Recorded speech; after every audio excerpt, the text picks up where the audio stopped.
વિદ્યાર્થી મિત્રો અને મારા ગુરુજનોને મારા નમસ્કાર.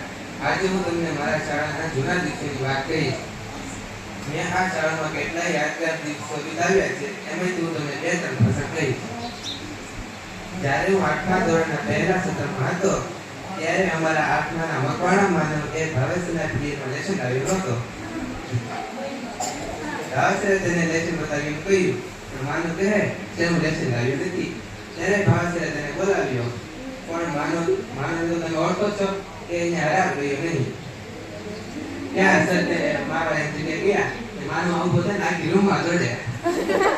ભાવેશે તેની પાસે માનવ તેના હાથમાં આવ્યો ત્યારે અમારા 8મા ધોરણના આખા ક્લાસ ખૂબ હસ્યા હતા. બીજો પ્રસંગ. આ પ્રસંગ થોડા દિવસ પહેલાનો જ છે.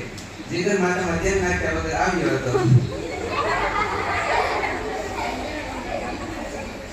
ત્યારે પ્રાર્થના પછી મનસુખ સરની નજર જીગરના માથા પર પડી. ત્યારે તેને એડિયું નાખવાનું કહ્યું.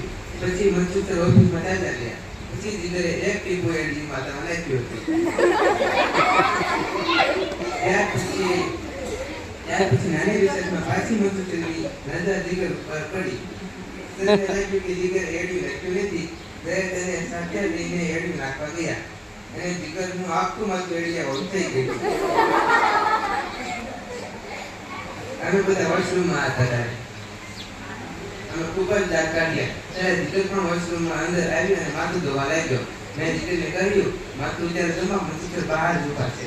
પણ જીગર માન્યું નહીં અને માથું ધોવા લાગ્યું. ત્યારે મનસુખ વોશરૂમમાં આવ્યા અને જીગરને વાળી ગયા. અને મનસુખ ઓફિસમાંથી રૂમાલ મંગાવી અને એને માથું બધું કર્યું અને ત્રીજી વખત એડી નાખવાનું કર્યું.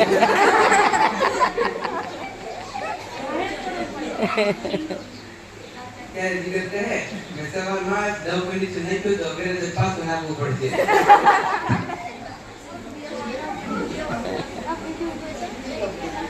અને ત્રીજો પ્રસંગ હવે એ છે, મનસુખ પડ્યો હતો ત્યારે મનસુખ વિરાજને પૂછ્યું કે ચીની એટલે શું?